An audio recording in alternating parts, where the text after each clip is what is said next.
Every tool covered here operated on the same side of the equation. The pay-for-delete negotiation that removes a collection account entirely, then simply updating its status. The credit limit increase that improves your utilization ratio without adding a single dollar of debt. The balance transfer that saves real money on interest when the conditions are right and the timing is deliberate. Each of those strategies required precision. Each one rewarded preparation and punished impatience. And each one moved your file in a direction you chose. But there is a category of damage that does not wait for you to make a mistake. It does not respond to negotiation, and it does not announce itself before it arrives. It can appear on a file that has been managed carefully for years, built through exactly the right behaviors, and it can undo months of progress without a single decision on your part triggering it. There is also a category of behavior that feels completely responsible while quietly working against the file you have been building. The kind of behavior that never generates a late payment, never triggers a collection, and still suppresses your score month after month in a way that most people never trace back to its source. And there is a type of institution most people walk past on their way to a bank that evaluates applications through an entirely different framework, one where story matters and where the file you have built carries weight that an automated system would never recognize. The next section covers all three. Protection you were never told you had, a habit that looks responsible and isn't, and a lending path that most people overlook until they have already paid for missing it. The credit freeze strategy and when to use it. Right now, someone you have never met could walk into a bank, provide your name, your social security number, and a few pieces of information that are easier to find than most people realize and open a credit account in your name. That account would appear on your credit file within 30 to 60 days. The hard inquiry from the application would drop your score immediately. The balance on the new account would spike your utilization, and if that person never makes a payment, the delinquency history begins building on your file while you remain completely unaware that any of it is happening. The tool that stops all of that from being possible costs nothing, takes less than 10 minutes to activate, and the overwhelming majority of consumers have it. A credit freeze, also called a security freeze, is an instruction placed directly on your credit file at each bureau that prevents new lenders from accessing your report to evaluate a credit application. When a lender cannot pull your file, they cannot approve a new account in your name. The freeze does not affect your existing accounts, it does not affect your score. It does not prevent you from checking your own report. It does not affect soft inquiries used by employers or insurance companies. It does one specific thing with precision. It blocks the hard inquiry that a new credit application requires, which means no new account can be opened using your identity while the freeze is active, regardless of how much personal information someone else has about you. The legal framework governing credit freezes was strengthened significantly when Congress made the process free for all consumers at all three major bureaus. Prior to that legislation, bureaus charged fees to place and lift freezes, which created a financial barrier that reduced adoption. Today, placing a freeze at Equifax, Experian, and TransUnion costs nothing. Lifting a freeze temporarily, which is called a thaw, costs nothing. Removing a freeze permanently costs nothing. The process is managed online through each bureau's website, by phone or by mail, and it takes effect within 1 business day of the request when submitted online, by phone, and within 3 business days when submitted by mail. The distinction between a credit freeze and a credit lock is one that the bureaus market heavily but that most consumers understand poorly. A credit lock is a product offered by each bureau, sometimes bundled into paid monitoring subscriptions, that functions similarly to a freeze in practical terms, but is governed by the bureau's own terms of service rather than by federal law. A freeze is a legal right. A lock is a contractual arrangement. The freeze provides stronger consumer protections because it is backed by, meaning the bureau is legally required to honor it and legally prohibited from charging for it. A lock may offer faster activation and deactivation through a bureau's app interface, but that convenience comes at the cost of the legal standing that makes freeze the more secure option. The practical management of a credit freeze requires a simple but important. When you need to apply for new credit, whether for a mortgage, an auto loan, a credit card, or any other product that requires a hard inquiry, you lift at the relevant bureau for a defined window of time. Submit your application, then refreeze the file when the process is complete. For most applications, you do not know in advance which bureau the lender will pull which means lifting the freeze at all three simultaneously is the safest approach. The lift can be set to expire automatically after a specified number of eliminates the risk of forgetting to refreeze after the application is the proactive case for freezing your file when you are not actively applying for credit is stronger than most people appreciate. Data breaches at major retailers, healthcare providers, financial, government agencies have exposed the personal information of hundreds of Americans over the past decade. The information needed to open a fraudulent account: name, social security, date of birth, address is available on dark web marketplaces for a few dollars. A credit freeze does not prevent your information from being stolen. It prevents stolen information from being used to open new credit in your name. Because even a fraudster with your complete personal profile cannot get past frozen file. The population that benefits most from maintaining a permanent freeze, lifting it, only when needed, includes people who have previously experienced identity theft, people whose information was included in a known data breach, people who are not actively planning to apply for new credit in the near term, and people who simply want the highest available level of protection against a threat that operates silence. The cost of maintaining that protection is zero. The cost of discovering fraudulent accounts after the fact, in time spent on recovery and potential score damage, and in the emotional burden of the process, is substantial. A credit freeze is the one protective tool the credit system makes available that operates entirely on your terms and costs nothing to use. Not using it is not a neutral decision. It is a choice to leave a door open that you could close for free. The next topic covers a path to credit that most people overlook entirely. 1. Operates by different rules than the institutions most people default to first. How credit unions score applicants differently than big banks. Most people who, turned down by a major bank, assume the problem is their credit file and stop. They accept the denial as a verdict, put the application on hold, and either wait for their score to improve or take a worse deal from a lender with lower standards. What most of them never consider is walking 2 blocks in a different, having a completely different conversation with an institution that evaluates them through an entirely different lens. That institution is a credit union, and the difference in how it makes lending decisions is not marginal. It is structural. A credit union is a member-owned financial cooperative. It does not have shareholders to answer to, quarterly earnings targets to hit, or corporate risk model applied uniformly across millions of accounts. Its profits return to its members in the form of lower rates, reduced fees, and more flexible underwriting. That last point, flexible underwriting, is the one that matters most for anyone whose credit file does not fit neatly inside the approval box a major bank uses. Credit unions are permitted to look at factors that automated bank systems are designed to consider, and many of them do exactly that when a human loan officer reviews an application rather than an algorithm. The membership requirement is the first thing most people cite as a barrier to credit union access, and it is worth understanding accurately. Every credit union defines its field of membership, which is the population eligible to join. Historically, those fields were narrow, tied to a specific employer, profession, geographic area. That structure has changed significantly. Many credit unions today define their field of membership broadly enough to anyone who lives, works, worships, or attends school in a specific county or metropolitan area. Others have affiliations with professional organizations, alumni associations, or community groups that provide a membership pathway at low or no cost. Organizations like the American Consumer Council charge a nominal membership fee that qualifies individuals to join certain credit unions nationwide. The barrier to credit union access is lower today than it has been at any point. The history of the system. The underwriting difference between a credit union and a major bank manifests clearly in 3 areas. The first is the credit score threshold.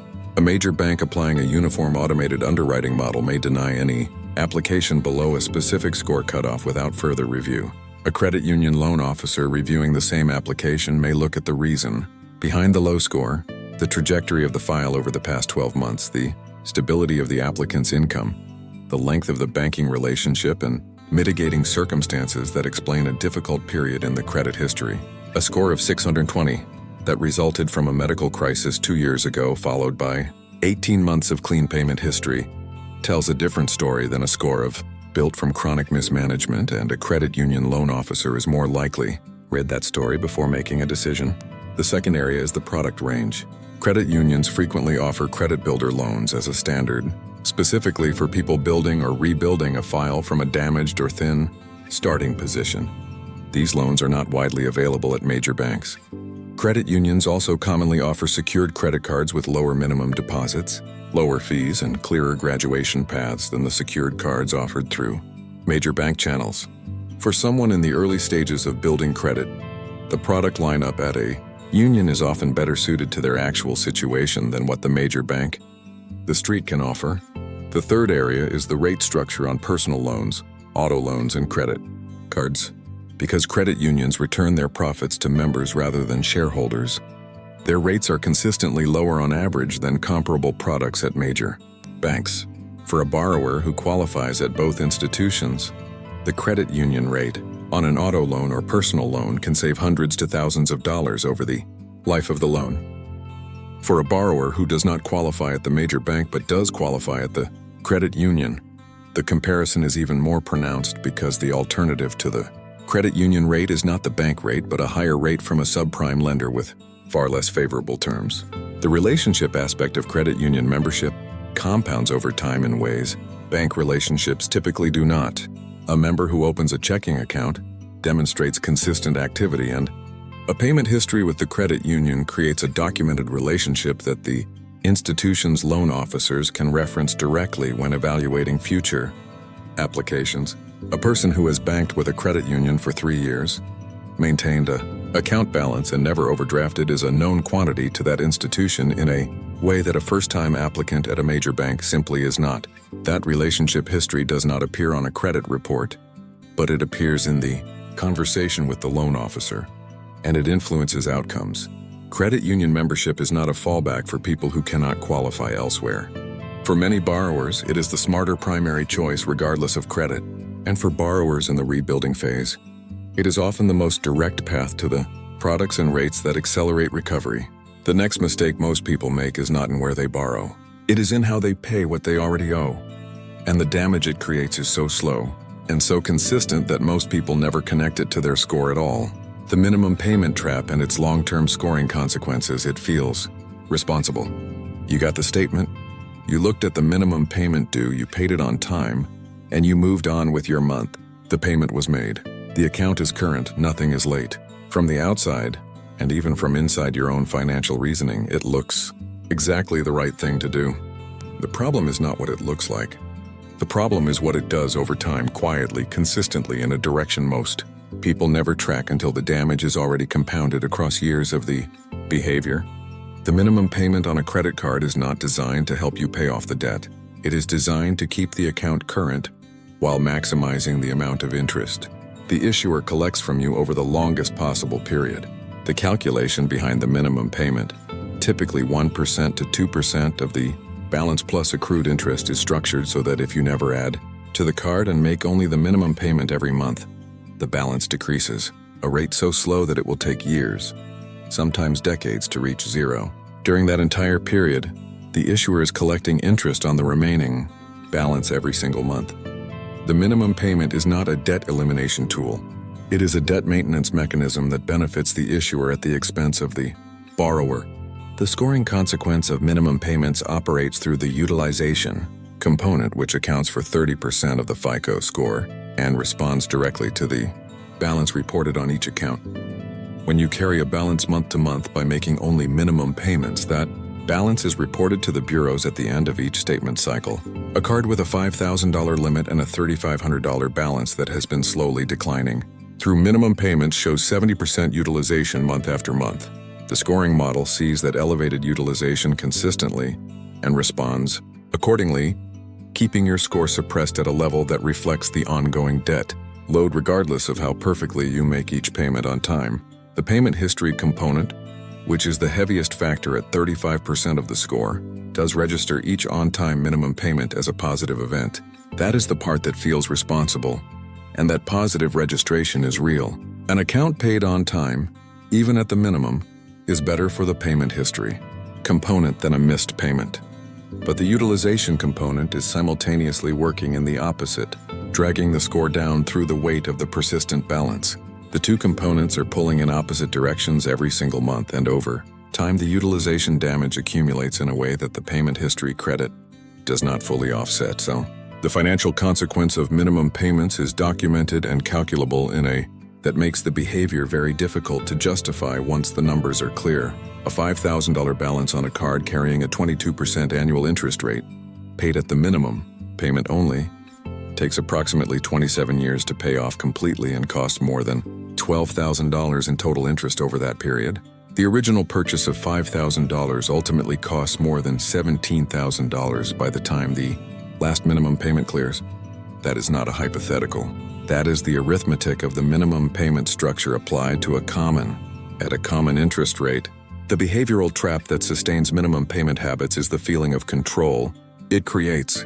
You are not missing payments, you are not in collections. Nothing alarming is happening on the surface of the account. The minimum payment gives the account a clean current status that feels like financial management when it is actually financial stagnation. The balance moves so slowly that the progress is invisible month to month, and invisibility of the decline reinforces the habit because nothing appears to be going wrong. The exit from the minimum payment trap requires two things applied. The first is a deliberate increase in the monthly payment amount, even if that increase is modest. Paying twice the minimum payment on a card significantly accelerates the payoff timeline and dramatically reduces the total interest paid. Paying the full statement balance each month eliminates interest entirely and reduces the reported utilization to near zero, which is the most powerful single move available for improving the utilization component of the score. The second is a clear understanding of which card to target first, which depends whether you are optimizing for score improvement, in which case you target with the highest utilization rate, or for financial cost reduction, in which case you target the card with the highest interest rate. The minimum payment is not a responsible financial habit. It is a managed decline that wears the costume of responsibility. Recognizing it for what it is before another year of the same behavior, the cost is the first step toward changing it. Most people trying to escape the minimum payment trap open a new card as part of the solution. Sometimes that card is a store card, and that decision creates a different problem entirely. The three topics covered here share the same underlying principle. The damage they address does not announce itself. It does not arrive with a warning or a missed payment or a collector's phone. It arrives quietly, through a door you left open, through a habit that felt responsible, through an institution you passed without stopping because the answer was the same one you always receive. And by the time most people recognize the pattern, they are already managing the consequences rather than preventing them. You now know that a credit freeze is a legal right, not a product, and that your file unprotected during periods when you are not actively applying for credit is a choice, not a default. You know that a credit union is not a fallback for people who cannot qualify elsewhere. For borrowers in any stage of credit development, it is often the first stop. And you know that a minimum payment is not financial responsibility. It is a slow, structured transfer of wealth from your account to your issuers, dressed in the appearance of control. But protection and discipline only work when the information you are acting on is accurate, and when the decisions you are making are grounded in the full picture of what each action actually costs. There's a category of credit product that appears at the exact moment your financial guard is lowest: a register, a checkout screen, a 2-minute approval. There are shared accounts that feel like generosity and function like liability. There are two terms that sound identical, but produce completely different outcomes for your score depending on which one you are actually using. And there is a component of the scoring model that most people have been building by accident for years without realizing that a single deliberate decision could been building it for them instead. The file you have been protecting has more vulnerabilities than the ones you just closed. The next section maps the rest of them.